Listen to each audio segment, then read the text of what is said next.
i koja je razlika između ta dva sporta? Eto, prvo pitanje je točno u sridu. Kaže, kako se još uvijek borimo malo s tim birokratskim problemima, trenutno bih ja krenuo s birokratskog polazišta. Pa ovako, možemo reći da je to sportski ustroj, organizacija i djelovanje razgraničeno Zakonom o športu na sport neinvalidnih osoba i sport osoba s invaliditetom. Znači, prema nomenklaturi športova riječ je u stvari o dva različita sporta, biti ista sporta, ako bismo tako rekli. Tekvando, koji je u nomenklaturi Hrvatskog olimpijskog odbora pod brojem 45, i paratekvando, koji je u nomenklaturi Hrvatskog paraolimpijskog odbora pod brojem 18, oba su pod okriljem jedne krovne sportske organizacije Svjetske tekvando federacije, World Taekwondo Federation. U Republici Hrvatskoj je za tekvando sport nadležan Hrvatski tekvando savez, koji je član Hrvatskog olimpijskog odbora, a za paratekvando sport je nadležan Hrvatski para tekvando savez.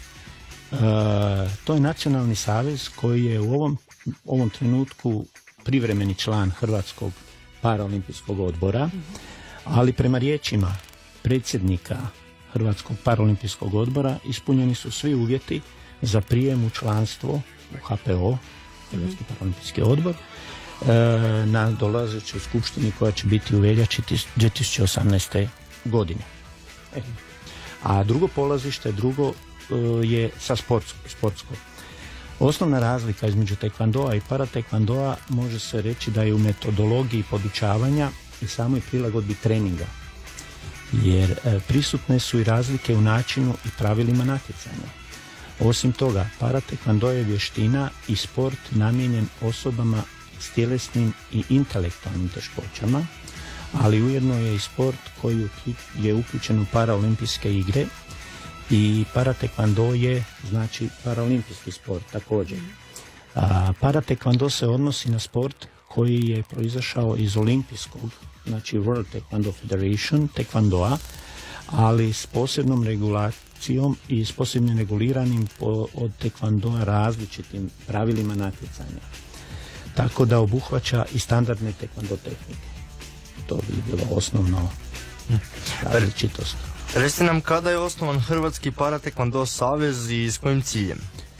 Pa, Hrvatski paratekvando savez osnovan je još 2016. godine udruživanjem tekvando klubova osoba s invaliditetom, odnosno paratekvando klubova, kako je taj naziv udomaćen.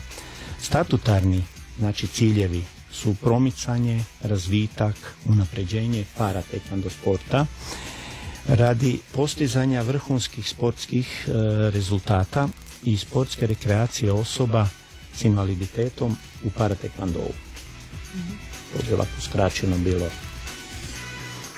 A koliko savez ima članova, odnosno klubova, i koliko se uopće osoba s invaliditetom u Hrvatskoj bavi paratekvandovom? Pa, ovaj trenutak, prema našim saznanjima, ima oko 50 osoba u Hrvatskoj koje se bave paratekvandovom, koje su u klubovima, a trenutačno imamo 4 kluba. Međutim, sada na skupštini, će biti u godišnjoj skupštini koja će biti u subotu, prilazi nam još jedan član, znači 5. član.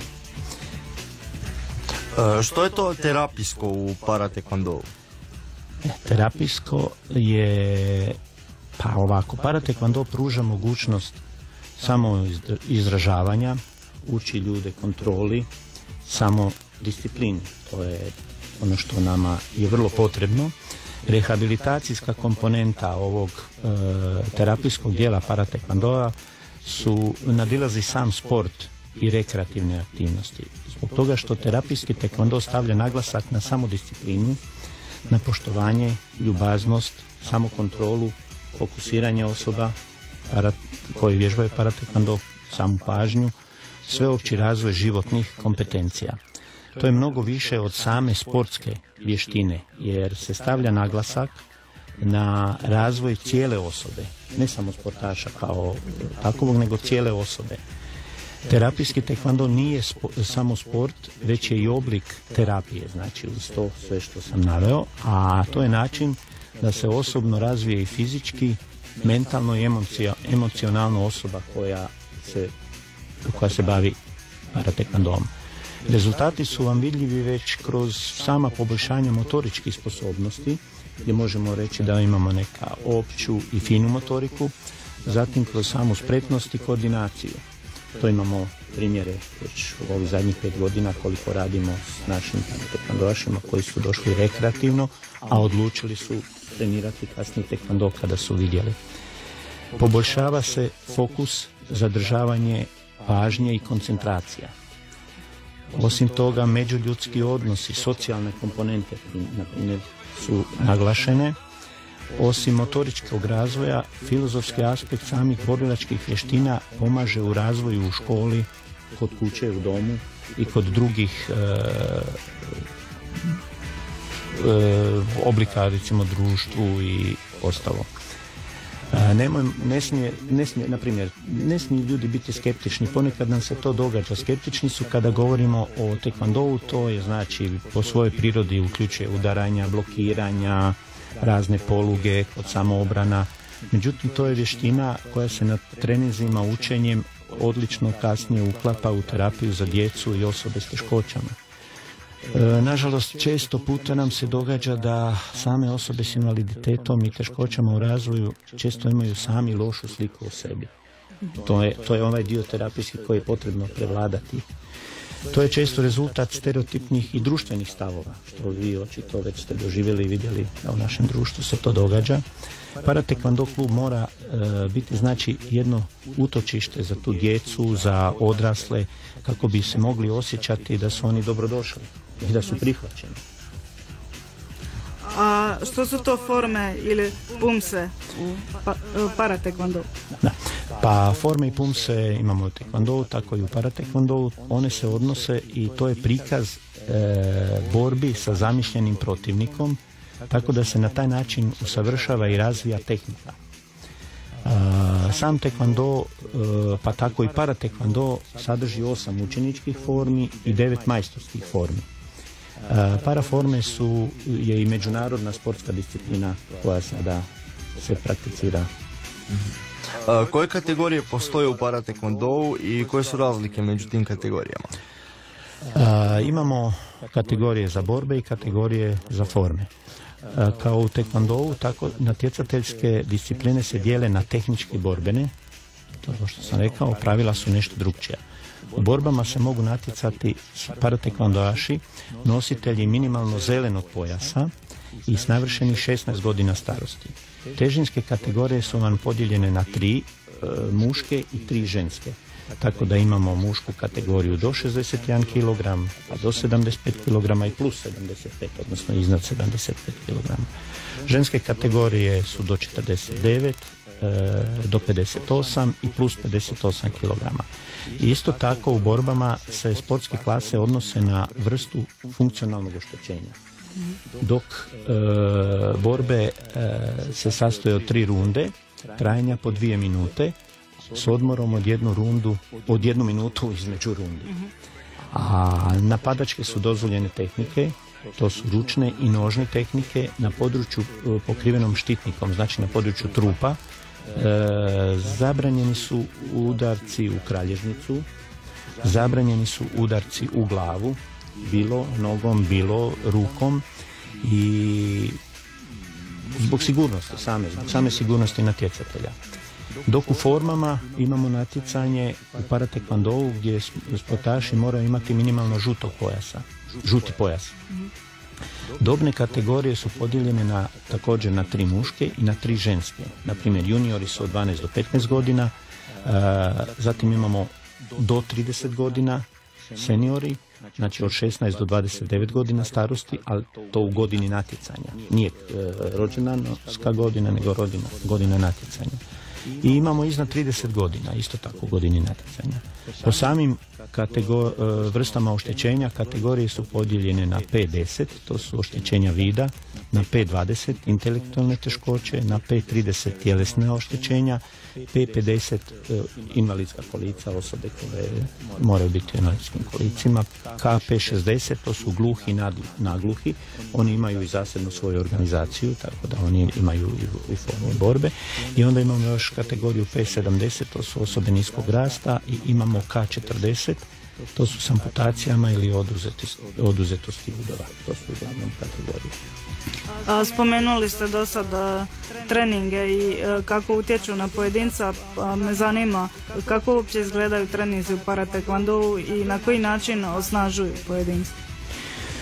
Da, to je jako dobro pitanje, jer treninzi u paratekvondou se razlikuju dosta od treninga u regularnom tekvondou, a najbolje bi bilo, evo, ja bih i vas kao i sve koji su zainteresirani pozvao, dođite, pogledajte treninge i vidjet ćete da su nadasve zanimljivi i inspirativni.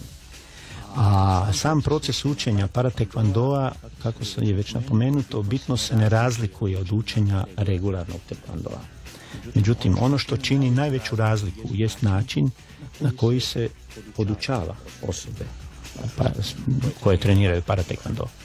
U skladu s tim su potrebni treninzi koji su više individualizirani nego kod regularnog tekvandoa, i to znači uz jedan optimalni program koji je prilagođen samom poznavanju antropometrijskih karakteristika, dalje motoričkih i funkcionalnih sposobnosti.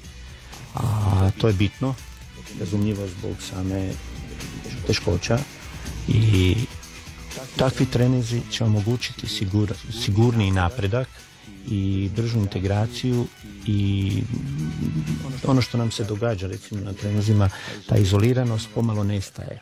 Ljudi se infuzijom uključuju,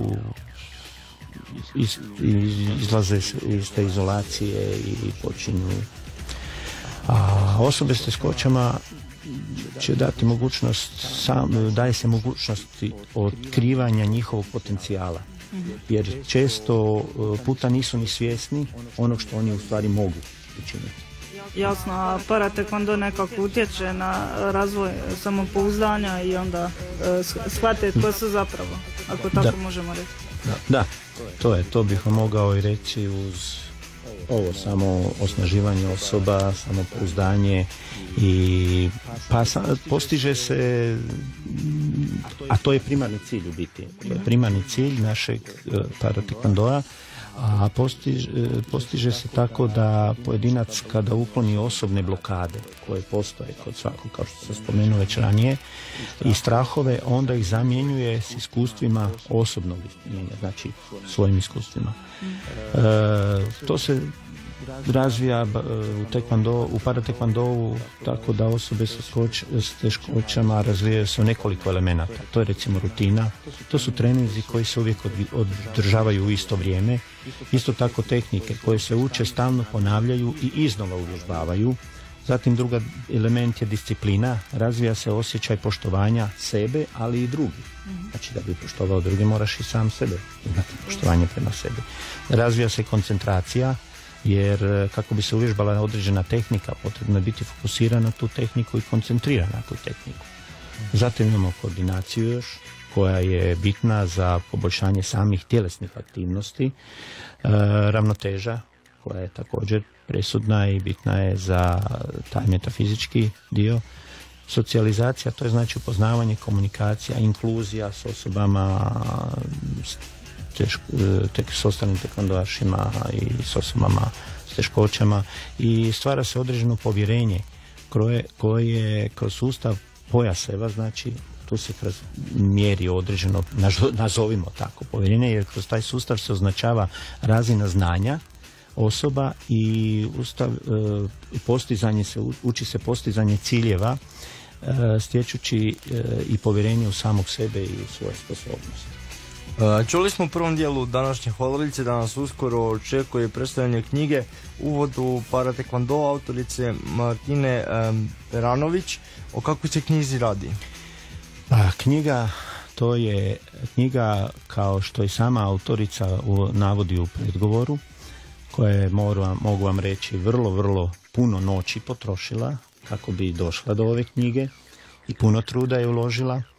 Ona je nastala kao rezultat promišljanja i uočavanja tih manjkavosti koje smo prvo na treninzima kod nas uočili i sama nedostupnost literature, jer nemate baš stručne literature puno, pogotovo kada govorimo o paratekvandou.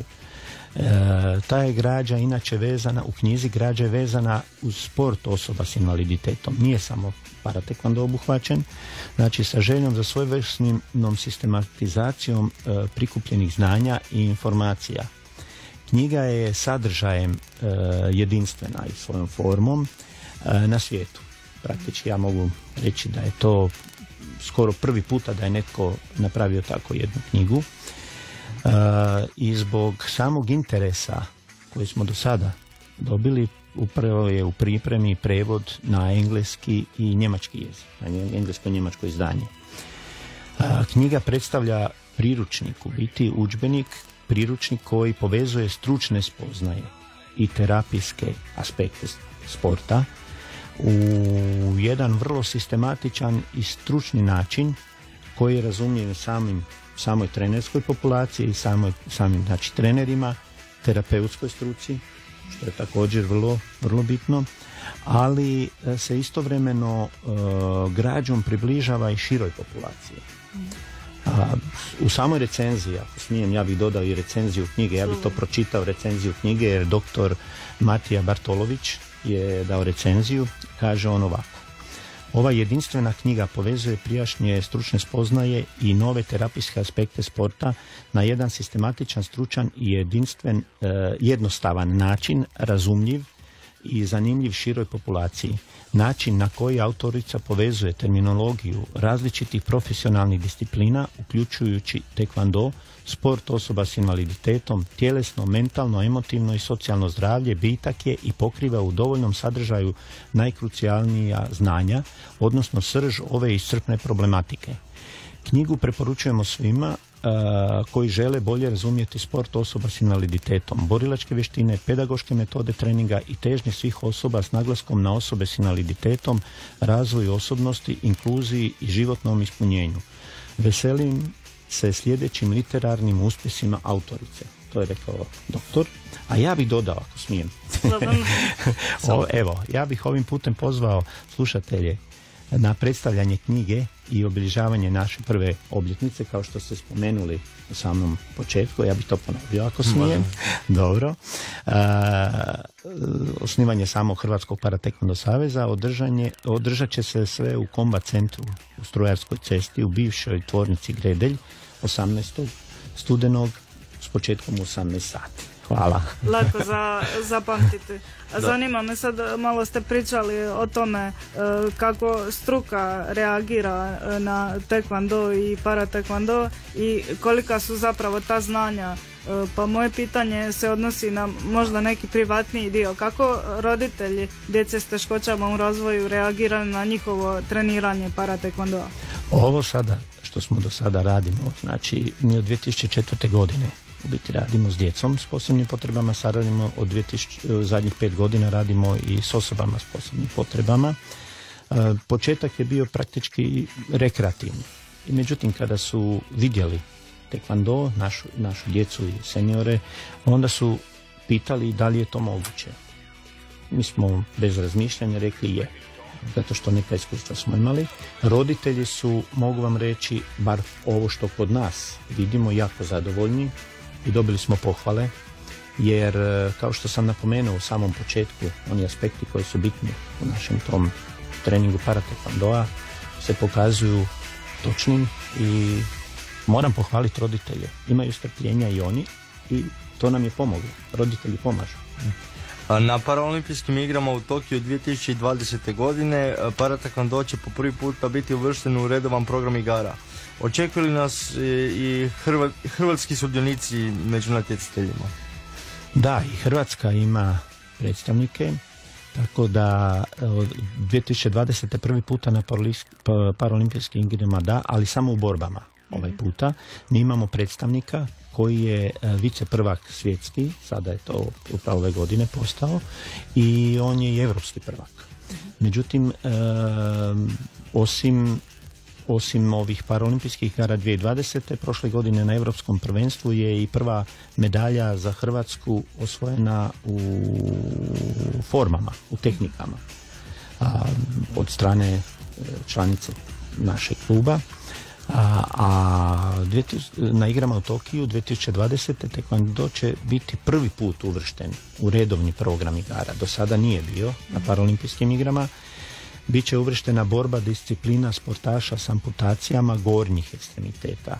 Znači, Svjetska Taekwondo federacija dalje naporno želi i radi na tome kako bi proširila treninge i trenutno broj ljudi u paratekvandou. Pa eto, nadamo se da će i Hrvatska postići rezultate u paraolimpijskim igrama. I nekako kako se te barijere u glavama natjecatelja, ali i publike pomiču, tako će vjerojatno biti sve popularniji. Je. Evo, nadamo se, sada imamo već neke naznake iz Svjetske paratekvando federacije kako će i tehnike uskoro ići na olimpijadu i ja mislim, mi očekujemo što ranije, bi željeli već 2024. ali eto, koliko će uspjeti Svjetska taekwondo federacija, oni se bore za to, kao što sam rekao, i očekujemo brzi nastup i osoba s intelektualnim teškoćama. Kako započinje bavljenje taekwondom i gdje vam se zainteresirani mogu javiti? Pa samo bavljenje započinje bilo pozivom, bilo razgovorom uvodnim, bilo prenošenjem sadašnjih članova svojim prijateljima, dolaskom na prvi trening, može se pogledati, nema obveza nikakvih posebnih, možete biti prisutni. Svi zainteresirani se mogu javiti na naš telefon, mogu reći broj ili slobodno, dobro. To je mobitel 091 410 5565 ili nam mogu poslati upit na mail koji glasi, adresa je info@hpts, znači hpts.hr. Evo, čuli smo generalne informacije, nadamo se da smo nekoga potaknuli da se krene baviti paratekvondom. Koji su planovi vašeg saveza za budućnost? Spomenuli ste da ćete uskoro postati član Hrvatskog paraolimpijskog odbora. Osim toga, imamo dosta planova, puno, velik broj. Još uvijek se sada borimo, kao što sam spomenuo na početku, tamo s nekim birokratskim preprekama, međutim i to se polako već dovodi u red. Pa željeli bismo prvenstveno ovu plemenitu vještinu približiti što većem broju osoba s invaliditetom. To nam je prva namjera, to prvo je što želimo, jer taj sportski dio, natjecateljski dio nije samo to što je nama bitno. Nama je bitno da uklopimo ljude odnosno osobe s invaliditetom u jedan normalni život, a to je i bavljenje sportom. To nam je poznato. Zatim su u planu brojna državna, međunarodna natjecanja, već imamo plan, ali još ne bismo o njemu, to tek reći sljedeće godine. To je ukratko. Želite li još nešto dodati za kraj današnje hodalice?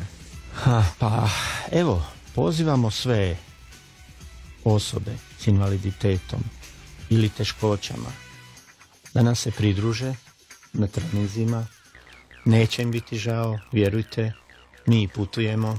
Evo, ove godine smo bili u Austriji, prošle godine Austrija, Poljska,